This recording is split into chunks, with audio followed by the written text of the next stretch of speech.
첫날인데 막 대충 하고 끝내죠. 네, 대충 조금만 하고. 제일 중요한 게 나왔어요. 오늘 해야 될 것 중에서. 기본적인 뼈대는 여러분들이 이제 자꾸 머릿속에 생각하셔야 되고, 그 중에 이제 오늘 해야 될 것 중에 제일 중요한 게 사회적 타당성입니다. 사회적 타당성은 조금 쉽게 말하면 사회 질서를 말합니다. 그러니까 법률행위가 그 목적이 확정되어 있고 실행이 가능하고 설령 법을 위반하지 않았다 하더라도 그 목적이 사회 질서에 위반되면 그 행위는 무효로 만든다는 취지가 사회적 타당성이에요. 근데 이 사회적 타당성이 왜 만들어졌냐 하면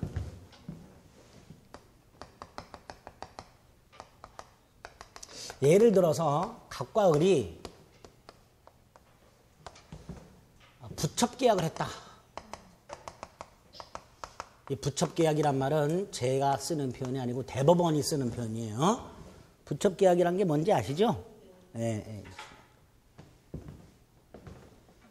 조강지처가 있는 남자 갑이 이렇게 말을 해야 또 이해가 되시나? 예. 젊은 여자와 계약을 맺고 네. 아파트를 사주고 네. 자동차도 사주고 네.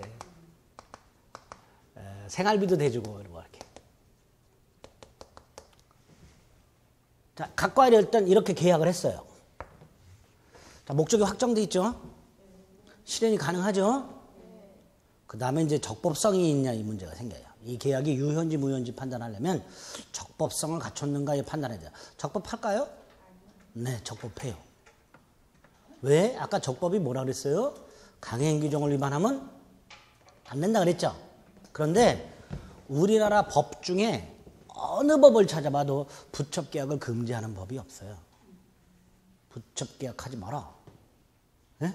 그걸 금지하는 법이 없어요. 그러니까 이건 법을 위반한 게 아니에요. 법을 위반하지 않았기 때문에 민법상으로는 적법해요. 좀 안 받아들여지죠? 받아들이세요, 이제부터. 그러니까 적법의 개념을 정확하게 기억하셔야 돼. 적법이란 건 강행규정을 위반하면 안 돼. 이게 적법이에요. 그런데 이거를 금지하는 강행규정이 없어요. 그러니까 이건 강행규정을 위반한 게 아니야. 아니니까 적법해요. 그렇게 논리적으로 가야 돼요. 그런데 이게 강행규정을 써드릴게.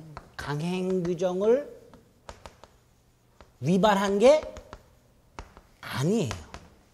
많아요. 갑이 을에게 살인 청부 계약을 했어요. 사람을 죽이면 1억을 주겠다 이렇게. 살인 청부 계약하지 말라는 법이 없어요. 과거에 간통죄 행위 자체를 처벌하는 규정은 있다가 폐지가 됐죠. 살인죄를 처벌하는 규정이 있고 살인교사를 처벌하는 규정은 있어요. 그러나 부첩계약 자체, 살인청부계약 자체 이걸 금지하는 규정이 없어요. 없기 때문에 이것도 다 강행규정을 위반한 게 아니어서 적법해요. 근데 이게 적법하다 해서 유효라고 할 수는 없죠. 그래서 마지막으로 만들어진 기준이 뭐예요? 이거예요. 사회질서. 즉 국가가 국민들에게 일반 개인들에게 하지 말아라 라고 요구하는 각종 금지되는 행위들을 법으로 일일이 다 만들어서 금지할 수가 없어요. 왜? 국회의원들이 바쁘거든요. 법은 국회의원들이 만드는데 바빠요. 이분들이 장외투쟁도 해야 되고 보이콧도 해야 되고 할 일들이 많아. 이분들도 뭐 뒤에서 뇌물도 받아야 되고. 아 이거 참 녹화가 되나 큰일 났다 이거. 이것도 저 조용히 또 불려가는 거 아니야 이것도. 예. 불려가든지 말든지 뭐. 어쨌거나 국회의원들이 너무나 바쁘시고 공사 다 망하신 분들이기 때문에 국가가 국민들로 하여금 하지 말아라라고 요구해야 되는 것들을 법으로 다 만들어야 되는데 실제로 법으로 만들어져 있는 건 1%도 안 돼요. 대부분은 없어요. 이거 하지 말아라는 규정. 그래서 우리 뭐 속 터지는 일들 많잖아요. 무슨 일에 대해서 공무원들에게 이렇게 인터뷰하게 되면 이 법 규정이 없다고. 에? 이거 그냥 내버려두면 어떡하냐 그랬더니 이거 처벌하는 규정 없다고. 그렇게 말하는 거 많이 보셨죠? 그게 맞아요. 그 규정이 없어요. 규정이 없기 때문에 처벌을 못하고 금지가 안 되는 거예요. 그런 것들을 다 싸잡아서 민법에서 무효로 만들기 위해서 등장한 게 사회적 타당성이고 조문이 두 개가 있어요.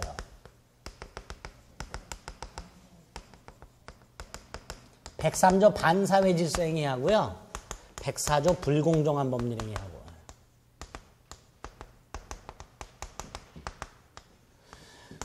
요거는 제 몇 조라는 기호입니다. 기호. 그래서 이렇게 쓰면 제 103조, 제 104조 이렇게 기억하시면 돼요. 민법이 1조부터 1118조까지 조문이 1118개가 있어요. 그 다 우리 시험 범위가 아니고요.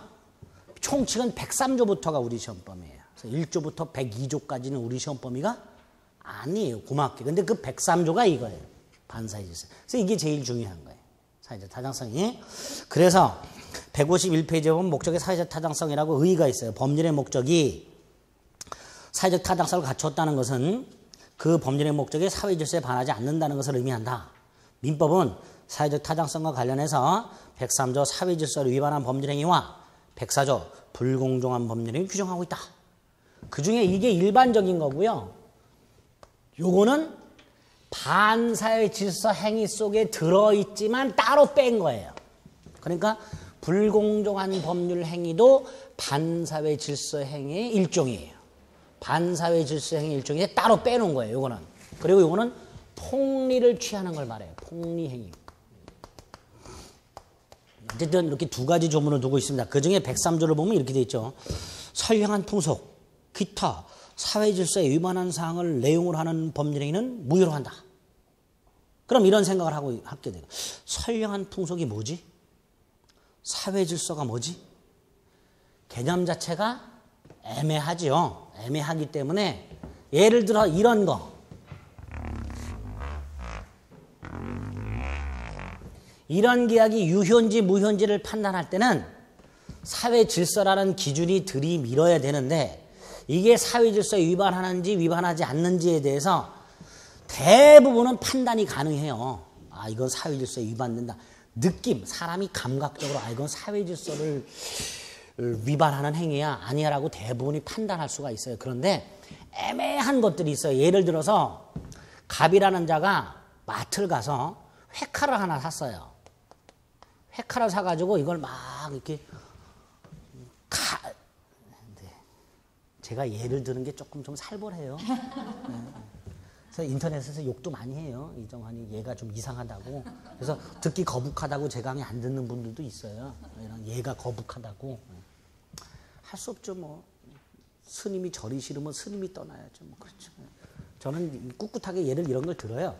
이게 이제 회칼은 뭐를 썰어요? 회를 쓸죠. 근데 얘는 사람을 썰려고 이걸 사요. 범죄를 저지르려고 지금 회칼을 사가지고 갈고 있어요. 그걸 본 친구가 이걸 막으려고 1억을 줄 테니까 하지 마라 그랬어요. 계약을 맺었어요. 범죄 행위를 하지 않을 것을 조건으로 뭔가를 증여하기로 계약을 했어요. 이 계약이 반사회 질서 행위냐 아니냐 이 문제가 생겨요. 반사회 질서 행위일까요? 아닐까요? 라고 물어보면 반사회 질서 행위다라고 말하시는 분들도 있고 아니다라고 말하는 분들인데 아니다라고 말하는 분들이 더 많아요. 왜? 범죄를 저지르려고 하는 사람을 돈을 줘가면서까지 막았잖아. 그러니까 이건 반사회 질서 행위가 아니다라고 하는 분들이 많은데 대부분 이거 반사회 질서 행위라 그래요. 대법원은 그러면 제가 뭘 말씀드리려고 하냐? 둘 사이 어떤 계약이 있는데 그 계약이 대부분은 반사회 질서 행위인지 아닌지 판단이 가능해요. 그런데 애매한 것들이 있어요. 애매한 것들이 있어. 이게 과연 반사회 질서 행위냐 아니냐를 우리가 일반적인 기준을 가지고 판단했다가는 오류를 범하기가 쉬워요. 그래서 반사회 질서 행위에서는 첫 번째로 어떠한 행위가 반사회 질서의 행위에 해당하는지 해당하지 않는지 이거 구별해야 돼요. 이게 첫 번째예요. 선량한 풍속이라든가 사회 질서라는 개념 자체가 애매하기 때문에 그냥 어떤 행위를 딱 보고 이건 내가 볼 때 반사회 질서냐, 이건 내가 볼 때 반사회 질서냐 그랬다는 큰일 나요. 사람마다 기준이 다 다르기 때문에 함부로 판단했다가는 큰일 납니다. 그래서 어떠한 행위가 반사회 질서에 해당된다, 해당되지 않는다와 관련된 대법원의 태도가 있어요. 대법원 태도. 이걸 판례라 그래요.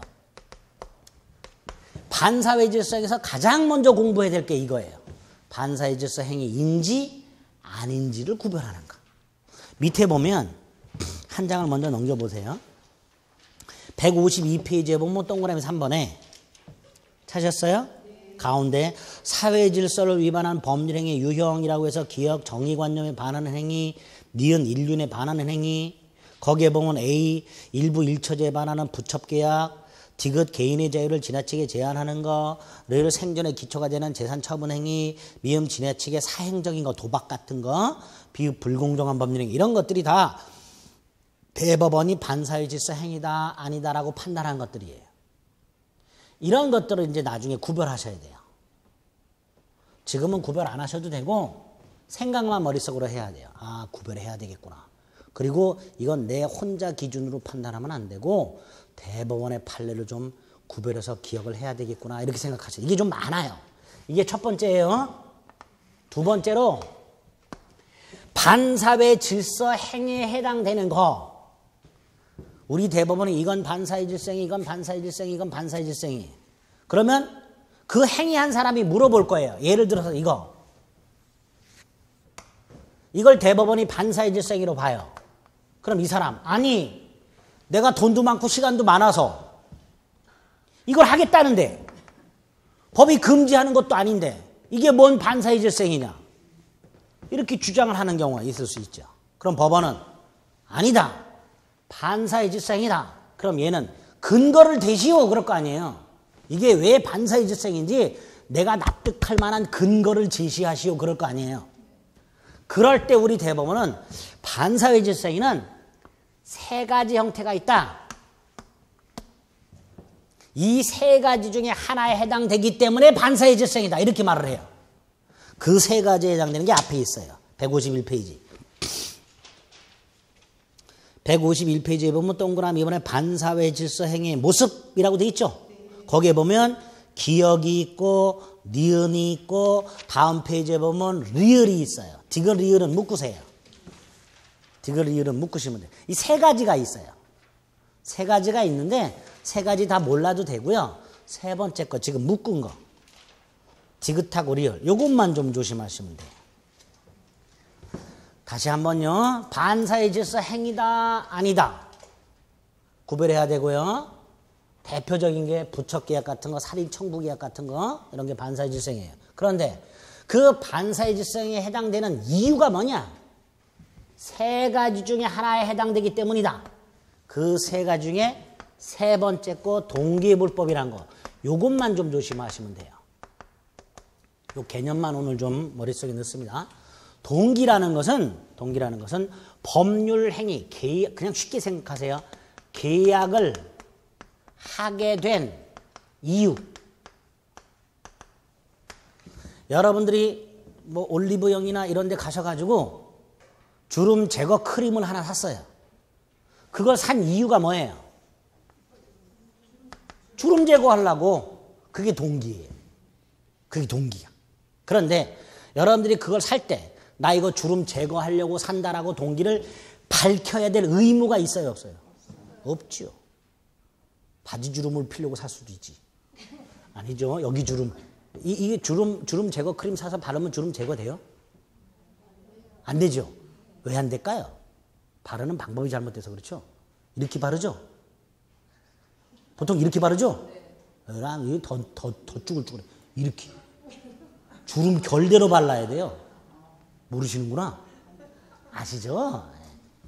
주름 결대로 발라야 펴지지 다리미질 하듯이 이렇게 발라면 더 늘어나가지고요. 더 짜글짜글해져요. 이렇게 발라.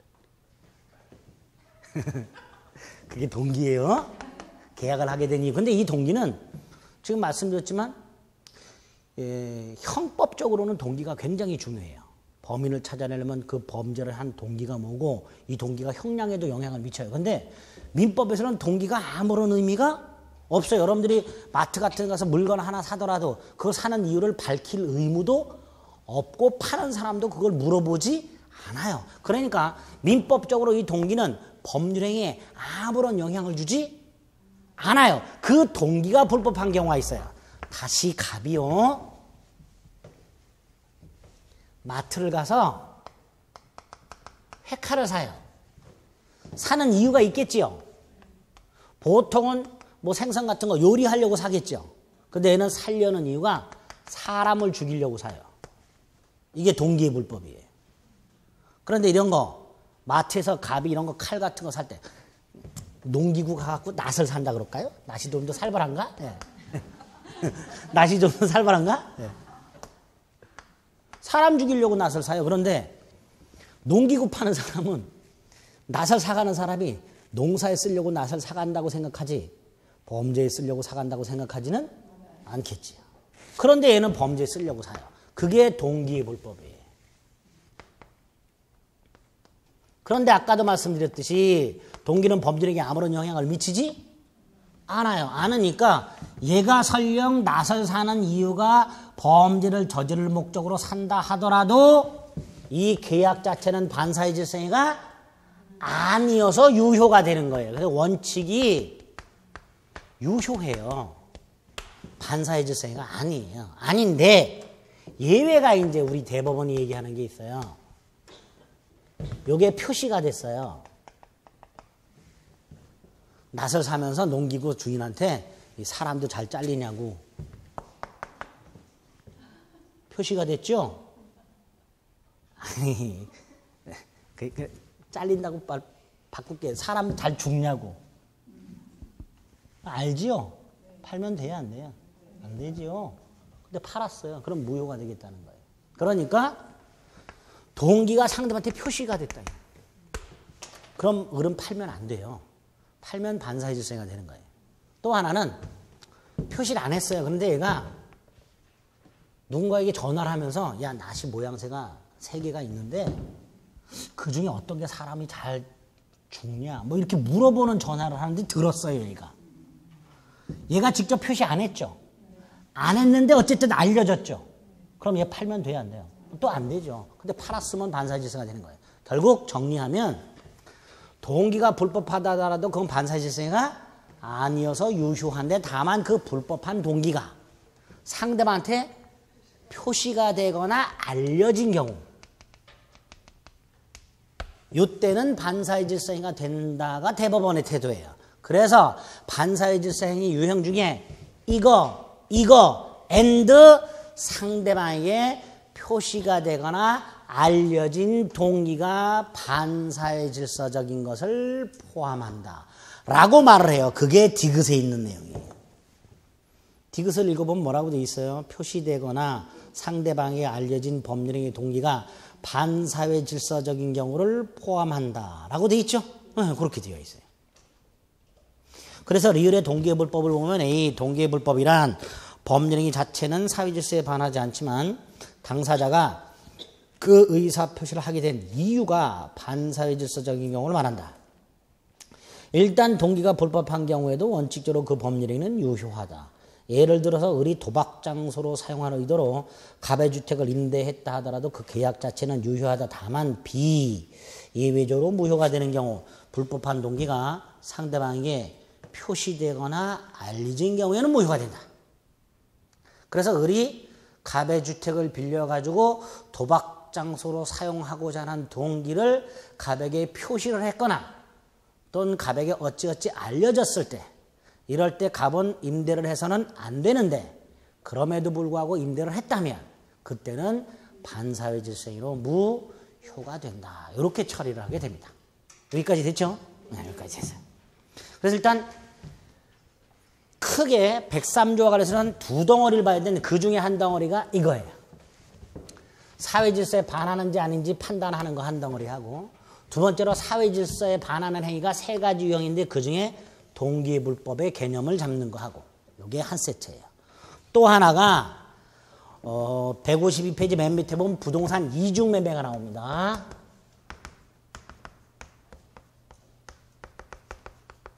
요게 이제 사례 형태로 나오는 경우가 생겨요. 반세질서에서. 실제로 우리 시험에서도 요것도 잘 나와요. 자, 부동산 이중매매. 우리 뭐 신문 같은 데서도 아파트나 상 같은 거 이중 분양해서 문제되는 거 많이 봤죠. 하나의 부동산을 두 사람 이상이 매각을 하는 거. 예를 들어서 갑이 토지를 하나 갖고 있었는데 이 토지를 을에게 1억에 팔았어요. 팔았는데 우리 민법상 얘가 소유권을 취득하려면 반드시 등기를 넘겨받아야 돼요. 얘가 뭘 취득하려면? 소유권 취득하려면. 얘가 돈 다 줬어요. 토지를 인도받아서 얘가 현재 경작을 하고 있어요. 건물을 짓고 있어요. 그런데 아직 등기는 안 넘겨받았어요. 그럼 우리는 소유자가 아닙니다. 우리 민법상 매매를 통해서 부동산 소유권을 취득하려면 반드시 이전 등기를 받아야 돼요. 그래서 소유권을 취득해요. 그러니까 매매는 했지만 아직 등기를 넘겨받지 못하고 있다면 소유자는 누구인 거예요? 갑이에요. 그런데 이 갑에게 2억 원을 주겠다는 사람이 나타났어요. 그래서 병하고 또 매매를 했어요. 이런 걸 이중매매라 합니다. 하나의 부동산을 2인 이상에게 매각하는 경우. 자, 이럴 때 얘 제1매수인, 얘 제2매수인. 누가 우선할까요? 을하고 병 중에서. 을이 우선할까요? 병이 우선할까요? 이렇게 말하는 사람이 있을 수 있어요. 얘가 먼저 계약했으니까 얘가 우선한다라고 말하는 사람이 있을 거고, 얘가 더 많이 주기로 했으니까 얘가 우선한다라고 말하는 사람이 있을 수 있어요. 그런데 아까도 말씀드렸지만 소유권을 취득하려면 뭐 해야 돼요? 등기 먼저 넘겨받은 사람이 장땡이에요. 누가 먼저 계약을 했든 누가 돈을 더 주든 그게 문제가 아니고 먼저 등기한 자가 소유권을 취득해요. 그럼 이 경우에 갑은 누구한테 등기를 넘겨줄까요? 당연히 2억을 주겠다는 병한테 팔아먹고 얘한테 등기를 넘겨주겠죠. 그럼 얘는 소유권 취득해요. 그럼 물은 쇠치기 당했죠. 보통 쇠치기 당하면 쫓아갖고 뭐라 하겠죠. 뭐라 못해요. 찍소리 못해요. 병한테 가가지고 왜 쇠치기 했냐 이런 말 못해요. 그러니까 얘가 소유권 취득하는 거예요. 그리고 보세요. 얘가 을하고 토지 매매 계약을 할 당시에, 이게 첫 번째 매매예요. 토지 넘겨줄 수 있었죠? 있었죠? 그런데 병에게 팔아먹고 병에게 등기를 넘겨줌으로써 결국 을에게는 등기를 넘겨줄 수 없게 됐죠. 계약을 할 때는 등기 넘겨줄 수 있었는데 그 후에 병에게 팔아먹고 병에게 등기를 넘겨줌으로써 을에게는 등기를 넘겨줄 수 없는 후발적 불능이 됐어요. 맞아요? 네. 병에게 등기를 넘겨줌으로써 병이 소유권을 취득했고 그 다음에 요 제1매매 계약은 후발적 불능이 됐어요.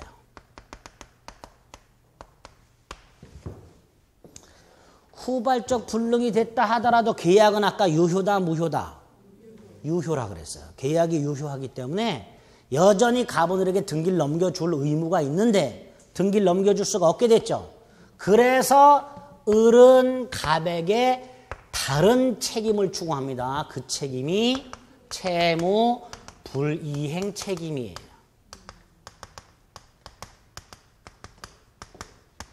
채무 불이행 책임을 추구하는데 그 채무 불이행 책임의 내용이 을은 갑과의 계약을 해제를 해요. 해제하고 지급한 대금 반환을 청구해요. 그리고 별도로 손해배상을 청구합니다. 요렇게 정리가 돼요. 요렇게. 갑이요, 100사람한테 팔아먹었건 1000사람한테 팔아먹었건 똑같아요. 등기를 넘겨받은 자가 소유권을 취득하고 나머지 매수인들은 매도인에게 요런 책임을 추궁하는 거예요. 근데 여기서 끝나야 돼요. 여기에 또 플러스해서 이렇게 생각하죠. 만약에 그러면 을은 갑에게 돈을 어떻게 받아내나요? 이런 거 물어보는 분들이 있어요. 그건 저한테 묻지 마시고 변호사랑 상담하세요. 그거는 예? 그리고 만약에 갑이 돈 다 써버리고 없으면 어떡하나요? 이런 거 묻는 분들이 있어요. 그것도 변호사하고 상담하세요. 저한테 묻지 마시고 을은 법적으로 이렇게 갑에게 책임을 추궁할 수가 있어요. 이게 원칙이에요. 그런데 불행하게도 원칙은 시험 문제 나오지 않습니다. 이게 원칙이에요. 예외가 생겨요. 예외가 제2매매가 반사회질서 행위가 되는 경우가 있어요. 자, 어떤 경우인지 생각을 해볼게요. 갑이을과 제1매매를 했어요. 병이 와가지고 팔으라고 해요. 근데 갑이 보통 이렇게 말하겠죠. 이미 팔렸다. 이렇게 말하겠죠. 그래 안 그래? 그렇죠? 그러면 보통 팔렸다는 얘기를 들은 이 사람은 물러나는 게 보통이에요? 더 달려드는 게 보통이에요? 사회 질서에 비춰보면 물러나는 사람이 더 많아요. 아, 내가 한 발 늦었네 이러고서. 물러나는 게 사회 질서예요. 그렇죠? 근데 얘는 사회 질서에 반해요. 물러나기는커녕 2배를 줄게. 꼬셔요. 그걸 적극가담이라 그래요. 얘도요. 을한테 이미 팔아서 돈 받았죠. 그럼 을에게 등기를 넘겨줘야 되죠. 근데 병한테 팔아먹었죠. 을에 대해서 배신하는 거죠. 그렇죠? 그걸 배임행위라 그래요.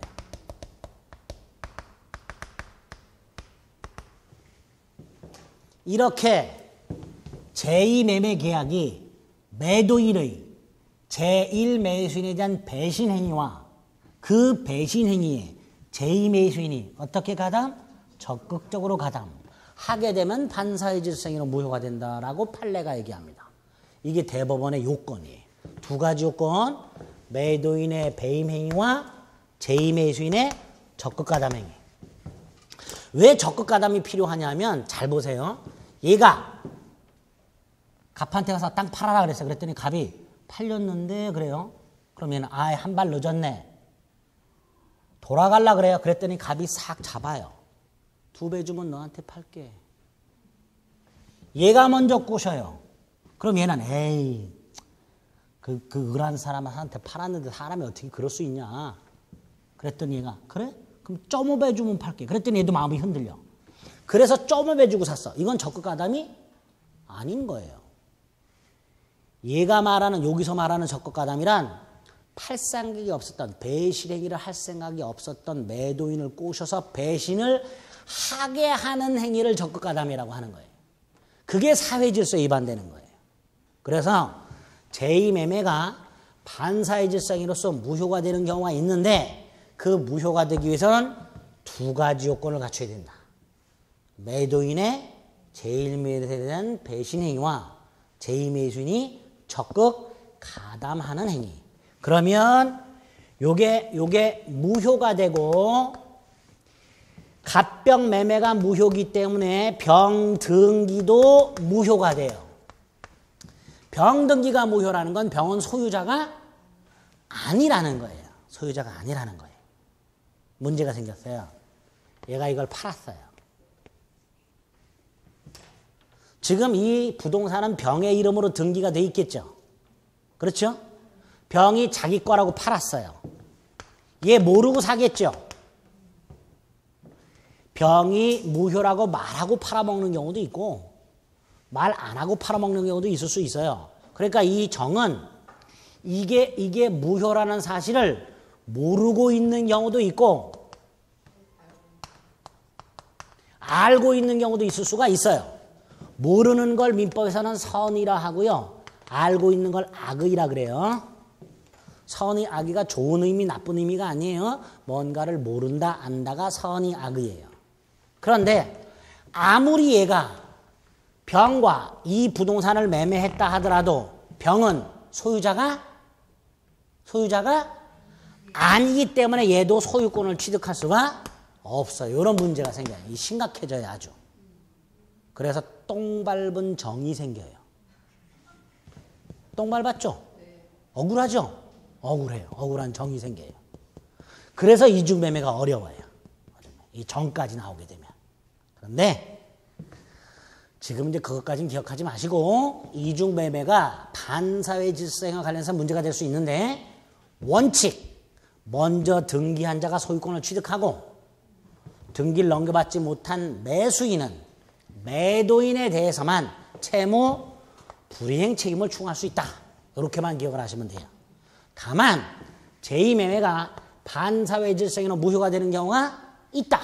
그 요건이 매도인의 배임 행위와 제2매수인의 적극가담 행위가 필요하고 만약에 이 두 요건을 갖추게 되면 제2매매는 반사회 질서행위로 무효가 되며 설령 병의 등기가 넘어갔다 하더라도 병 등기는 무효가 되기 때문에 병은 소유권을 취득할 수가 없다. 딱 이렇게까지만 기억을 해두시면 돼요. 아시겠죠? 네. 그래서 반사회 질서행위에서는 이렇게 크게 두 덩어리를 머릿속에 딱 이렇게 뼈대를 잡아주시면 됩니다. 됐죠? 네. 이게 사회적 타당성에서 첫 번째예요. 두 번째가 이게 불공정한 법률행위입니다. 자, 불공정한 법률행위 153페이지에 보면 반가로 3번에 불공정한 법률행위라고 백사조가 있어요. 백사조에 보면 이렇게 돼 있어요. 당사자의 공박, 경솔, 무경험으로 인하여 현저하게 공정을 잃은 법률행위는 무효로 한다라고 되어 있습니다. 폭리행위를 말해요. 우리 이 알박기라는 거 아시죠? 아세요, 이거? 간해수공업 인형 눈알 박는 거 말하는 게 아니고요. 네? 개발구역 내 땅 요만한 거 하나 사가지고 끝끝내 안 팔고 있다가 나중에 10배, 20배 받아먹고 팔아먹는 그런 걸 알박기라 그래요. 들어보셨죠? 네. 그 알박기가 전형적인 폭리행위예요.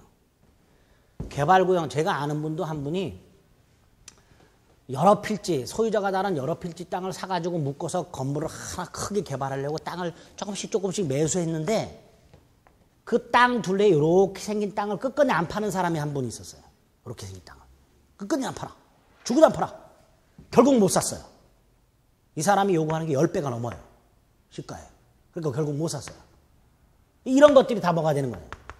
폭리행위가 될 수 있는 거예요. 10,000원짜리를 100만 원에 팔거나 1억짜리를 100억에 팔거나 이렇게 둘 사이에 주고받은 게 갑이 을에게 A 토지를 팔았는데 이 A 토지가 1억짜리인데 100억을 받고 팔거나 또는 오히려 을이 1억짜리 땅을 100만 원에 사거나 누군가 한 사람은 폭리를 취했죠. 1억짜리를 100억에 샀으면 얘는 99억에 폭리를 취한 거고요. 1억짜리를 100만 원에 샀으면 얘는 9,900만 원에 폭리를 취하는 경우를 불공정한 법률행위라고 부릅니다. 그런데 이런 불공정한 법률행위가 성립하기 위해서는 가격 차이가 많이 난다 그래서 무조건 불공정한 법률행위가 성립하는 게 아니에요. 왜냐하면 우리 재작년인가 삼성역 근처에 한전부지 감정평가액이 3조인가 나왔죠? 감정평가액. 근데 현대그룹에서 얼마 주고 샀어요? 한전이 얼마를 더 벌었어요? 7조. 감이 안 오죠, 이거? 이거 폭리행위 아니에요? 아니니까 계약하고 서로 돈 주고 받고 아무도 문제 안 삼았죠. 우리가 볼 때는 한전이 7조라는 어마어마한 폭리를 취한 것 같아도 이건 불공정한 법률행위가 아니에요. 그래서 불공정한 법률행위 일단 개념이 폭리행위인데 그 요건이 뭐냐가 중요해요. 무조건 차이가 많이 난다 해서 이게 불공정한 법률행위 폭리행위가 되는 게 아니란 말이죠. 그래서 불공정한 법률행위는 불공정한 법률행위가 성립하기 개념은 폭리행위를 말하는데 폭리행위가 되려면 요건이 3개가 필요해요. 일단 가장 기본이 되는 게 뭐예요? 차이가 많이 나야죠. 주고받은 게 차이가 많이 나야죠. 10,000원짜리를 11,000원에 팔았어. 이건 폭리가 아닐 거예요. 그러니까 주고받은 게 차이가 엄청 나야 돼요. 이거를 주는 걸 급부, 반대를 받는 걸 반대급부라고 불러요. 급부와 반대급부. 이게 현저하게 균형을 이뤄야 돼요. 이게 첫 번째 요건이에요. 근데 이것만 갖고는 안 돼요. 불공정한 법률가 성립하려면 주고받은 게 현저하게 균형을 이뤄야 되는데 균형을 잃은 것만 갖고는 안 되고 폭리행위가 있게 되면요. 피해자가 있고 폭리자가 있어요. 피해를 당한 사람이 있고 폭리를 취한 사람이 있겠죠. 이때 이 피해자가 궁박하거나 경솔하거나 무경험해야 돼요. 그러면 한전하고 현대자동차를 보겠습니다. 3조짜리를 10조를 받았어요. 현저하게 균형을 잃었죠. 3.5배니까 차이가 엄청나잖아요. 그런데 3조짜리를 10조에 산 현대자동차 궁박해요? 궁박하다는 건 쫓기는 걸 말하는 거예요. 쫓겼을까? 안 쫓겼어요. 경솔해요? 경험이 없어요 이런 거? 아니죠.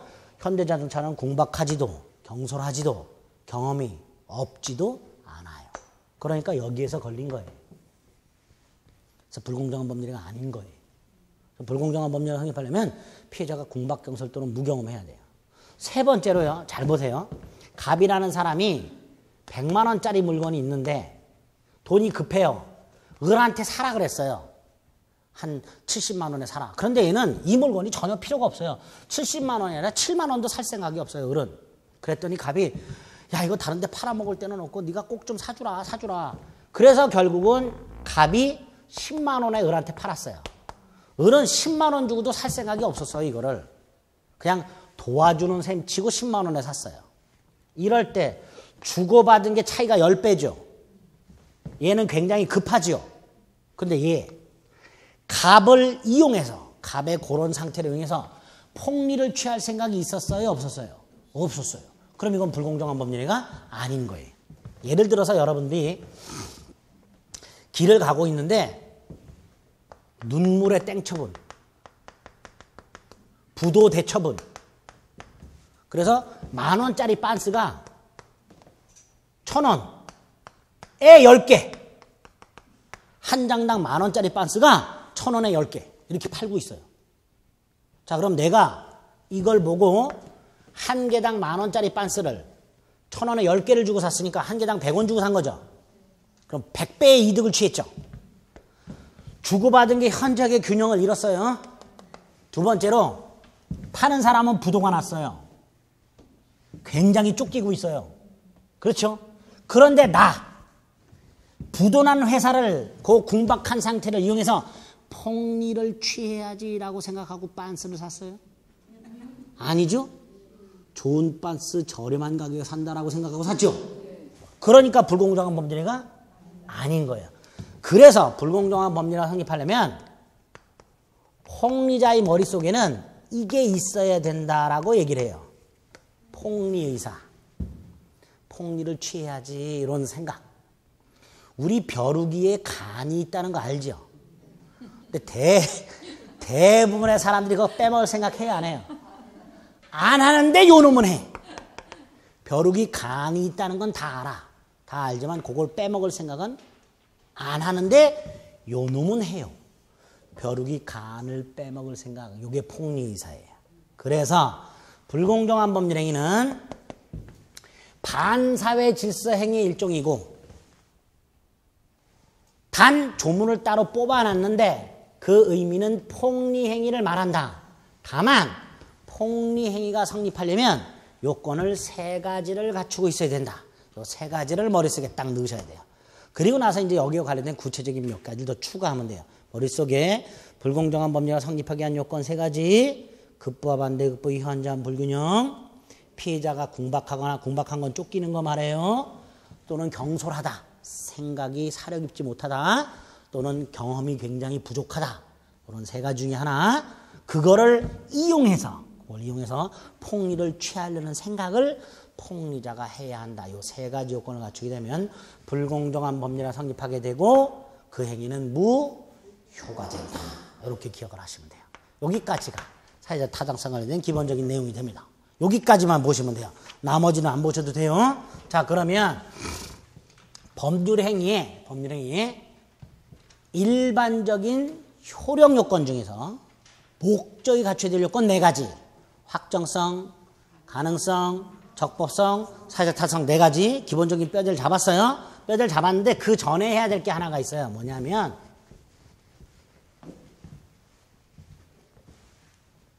예를 들어서 갑과 을이요. 갑이 갖고 있는 땅이 2개가 있어요. 코너에 있는 땅 X토지가 하나 있고요. 그 옆에 땅 Y토지가 하나 있어요.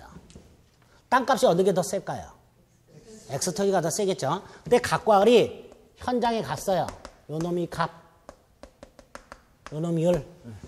현장 가가지고 야, 이 땅 봐라. 코너에 있고 8m 도로 10m 도로 접해 있고 사람 유동인구 봐라. 무지하게 많지? 괜찮네. 둘이 현장을 답사해서 X 토지를 매매하기로 의사가 합치가 됐어요. 계약서 써야죠. 계약서를 쓰는데 이 X 토지는 100번지고 이건 100-1번지예요. 근데 이 갑과 을이 X 토지를 100-1번지라고 착각하고 있어요. 번지수를. 그래서 계약서에 이렇게 표시를 했어요. 계약서에. X 토지를 매매하기로 의사합치가 있었는데 X 토지를 매매하기로 의사합치가 있었는데 계약서에 지번을 착각해서 Y 토지라고 표시를 한 사건이 있었어요. 당연히 나중에 다툼이 생겼겠죠. 을은 나중에 측량하려고 봤더니 번지수를 잘못 썼으니까 야 이거 번지수 잘못됐다. 이거 넘겨달라 라고 했을 거고요. 갑의 입장에서는 무슨 소리냐. 계약서에 100-1번지라고 써있는데 100-1번지 땅 가져가라. 둘이 다툼이 생겼겠죠. 대법원까지 갔어요. 이때 우리 대법원이 이 당사자 간의 다툼을 해결하려면 아까도 말씀드렸듯이 법률행위가 성립을 했는가. 두 번째 그 법률행위가 유효인가 무효인가를 판단해야 되잖아요. 일단 계약은 있죠. 그때 이 계약이 유효인지 무효인지를 판단하려면 이 계약이 X 토지에 대해서 성립한 건지 Y 토지에 성립한 건지를 먼저 확정을 지어야 돼요. 그렇죠? 결국 당사자 갑과 을이 매매하기로 한 목적이 X 토지인지 Y 토지인지를 먼저 확정을 지어야 그 다음에 유무효를 판단하고 분쟁을 해결할 수 있어요. 이렇게 당사자 목적 요건인 확정, 가능, 적법, 사회적 타당성을 판단하기 전에 확정부터 지어야 되는 문제가 생기는 경우가 있어요. 이렇게. 도대체 갑과 을의 목적이 무엇인지부터 확정을 줘야 되는. 그게 확정이 되어야 그 다음에 유효인지 무효인지를 판단하는 거예요. 그렇죠? 그거를 법률행위의 해석이라고 합니다. 법률의 목적 요건인 확정, 가능, 적법, 사회적 타당성을 판단하기 위해서 목적이 무엇인지를 확정하는 것, 이걸 뭐라 한다? 법률행위의 해석. 이때 법률행위 해석이 왜 문제가 되냐면 이런 경우에 문제가 되는 거예요. 보세요. 당사자 의사는 무슨 토지였어요? 양당사자 의사는 무슨 토지였어요? X 토지였어요. 근데 표시를 뭐라고 했어요? 불일치한단 말이에요. 불일치하죠. 그러니까 이렇게 당사자의 의사 표시가 불일치할 때 어디에 초점을 맞춰서 목적을 확정 지을 건가? 의사에 초점을 맞추면 X 토지라고 하겠죠. 그래 안 그래요? 표시에 초점을 맞추면 Y 토지라고 하게 될 거예요. 그렇죠? 그래서 법률행위 해석을 통해서 목적이 무엇인지를 확정을 지어야 되는데 그 목적은 의사 표시 속에 들어있어요. 그래서 의사가 뭐고 표시가 뭔지를 확정을 지으면 그게 목적이 될 텐데 불행하게도 의사와 표시가 불일치하는 경우가 있더란 말이죠. 그러니까 어디에 초점을 맞춰서 해석을 할 것인가의 문제가 생기는 거예요. 이럴 때 원칙이 이거예요. 원칙이 표시에 초점을 맞춰요. 그걸 규범적 해석이라 그래요. 뭐라고 한다고요? 규범적 해석. 그렇게만 기억하세요. 원칙이 표시에 중점을 두고 해석합니다. 그걸 규범적 해석이라 그래요. 그런데 지금 이 경우처럼 여기 보세요. 여기 양당사자 의사가 합치한 경우 요때는 여기에 중점을 둬요. 요때는. 요게 자연적 해석이라 그래요. 이게 예외예요. 그러니까 결국 이거는 계약은 무슨 토지에 성립한 거예요? X 토지.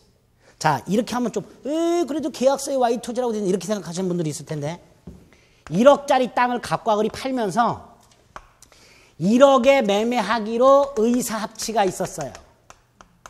그런데 계약서에는 7천이라고 표시했어요. 무슨 계약서예요 이거? 네, 써보셨군요. 네. 다운 계약서예요. 자, 이 경우 계약은 1억에 대해 성립했을까요? 7천에 대해 성립했을까요? 1억이죠. 을은 1억 줘야 되죠. 값도 1억 받기 전에는 땅 안 넘겨줄 거 아니에요. 왜 1억에 대해 성립했다고 해석을 해요? 의사 표시가 다른데 양당사 의사가 합치했기 때문에.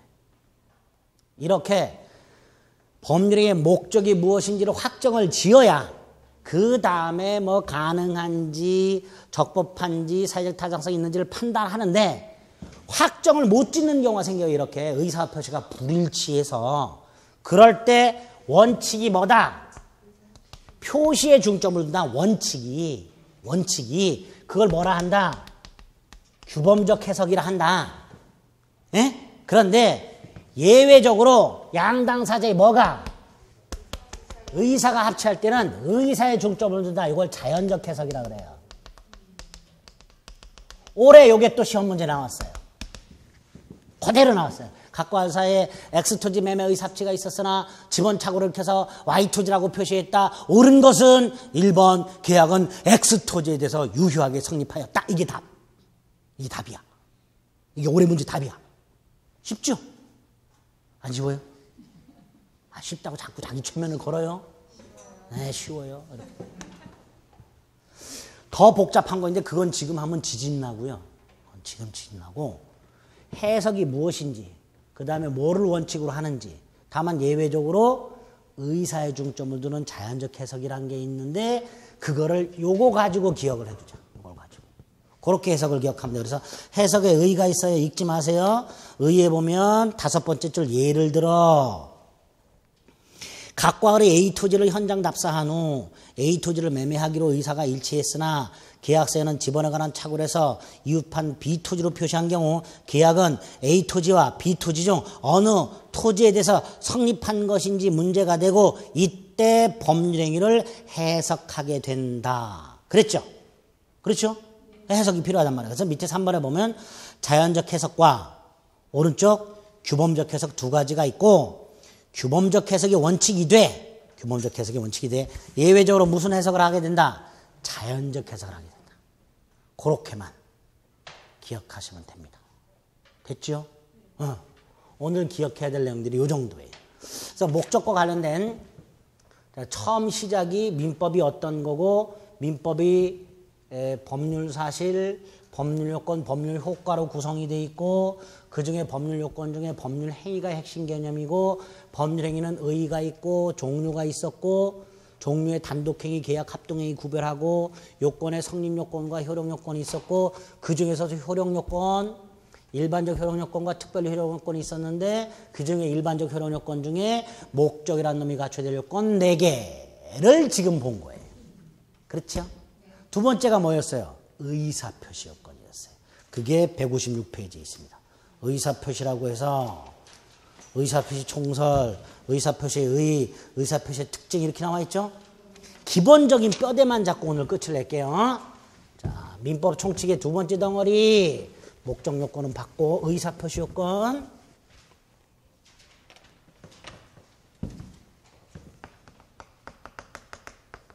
의사표시가 뭔지를 아까 봤어요. 아까 법률행위는 끝이 법률 요건이다. 이렇게 끝이 나야 된다 그랬습니다. 의사표시는 법률 사실이다. 이렇게 끝이 나면 돼요. 그 다음에 의사표시는 뭐를 구성해요? 법률행위. 그러니까 법률행위의 필수 불가결의 요소가 되는 법률 사실이다. 이렇게 돼요. 네? 그게 의사표시예요. 의사표시 이렇게 생각하시면 돼요. 아까도 그림 그려드렸지만 법률 행위라는 법률 요건 속에 반드시 뭐가 들어있다? 의사표시가 들어있다. 이렇게 생각하시면 돼요. 그러면 이렇게 말할 수 있죠. 의사표시 없는 법률 행위는 있을 수 없다. 이렇게 될 거예요. 그래서 의사표시와 법률의 관계는 뗄래야 뗄 수 없는, 쉽게 말하면 이게 찐빵이고 이게 앙꼬라고 생각하시면 돼요. 앙꼬 없는 찐빵 있을 수 없죠? 네, 그렇게 하면 돼요. 그 다음에 찐빵의 맛은 뭐에 좌우돼요? 앙꼬에 좌우되죠. 그러니까 핵심이 되는 거예요, 이게. 그렇게 생각하시면 두 개의 관계가. 그래서 의사표시와 법률의 관계가 그런 거고 의의와 특징이 그렇게 되어 있어요. 어렵지 않죠? 어렵지 않아요. 그런데 중요한 게 의사표시 구성 요소라고 아까도 말씀드렸지만 의사와 표시가 나눠져요. 의사는 생각을 말하는 거고요. 표시는 행위를 말하는 거예요. 이거 원하는 거예요. 원하는 거. 행위는 말이나 행동으로 나타나겠죠? 이렇게. 의사표시의 구성 요소는 의사와 표시로 구성이 되는데 의사는 원하는 것, 생각을 말하는 거고 표시는 그걸 겉으로 나타내는 걸 말해요. 당연히 이게 보통은 일치하지요. 일치해요, 안 해요? 일치해요. 근데 안 하는 경우도 많아요. 또 애인이에요, 둘 사이가. 둘이 최근에 핫한 여배우가 누가 있나? 영화 배우 중에서. 전지현? 조금 한물 가지 않았나요? 김태희. 더 한물 갔어요? 전지현이 더 나아요? 네, 좋다. 그럼 전지현으로 바꾸자, 올해는. 네. 그래서 얘는 결혼했잖아요. 애도 낳는데. 네.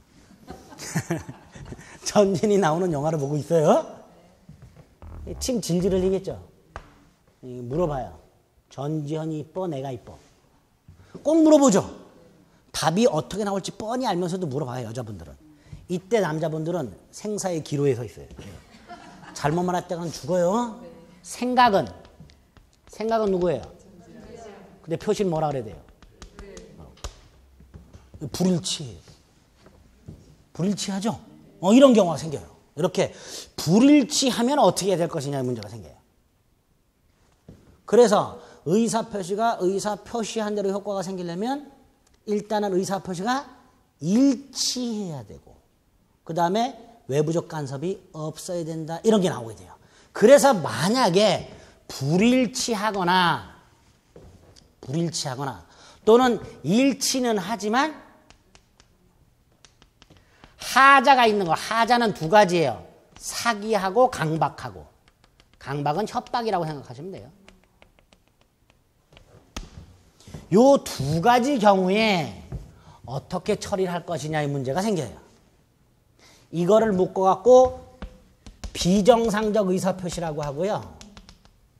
불완전한 의사표시라고 하고요. 요거를 의사표시가 불일치라는 걸 의사의 흠결이라고 그래요. 어려워요, 말이. 몰라도 돼요. 나중에 할 거예요. 여기에 세 가지가 있어요. 진의 아닌 의사표시 107조라는 게 있고요. 허위표시 108조라는 게 있고요. 착오 109조가 있어요. 그 다음에 여기는 사기 강박에 의한 의사표시라고 110조가 있어요. 그래서 의사표시에 관해서는 요 조문 네 가지를 해석하는 게 공부예요. 우리가 공부해야 될 게. 그래서 요 자세한 건 다음 주에 할 거고요. 오늘은 법률행위의 일반적 효력 요건 중에서 목적 요건 네 가지 봤고요. 두 번째가 의사표시가 갖추될 요건이 의사표시가 일치하고 하자가 없을 것. 요게 요건인데 뒤집어서 못 갖추면, 즉 불일치하면 어떻게 할 것이고 일치하지만 하자가 있을 때는 어떻게 처리할 것인가를 공부하면 되는데 그게 네 가지가 있다. 민법에.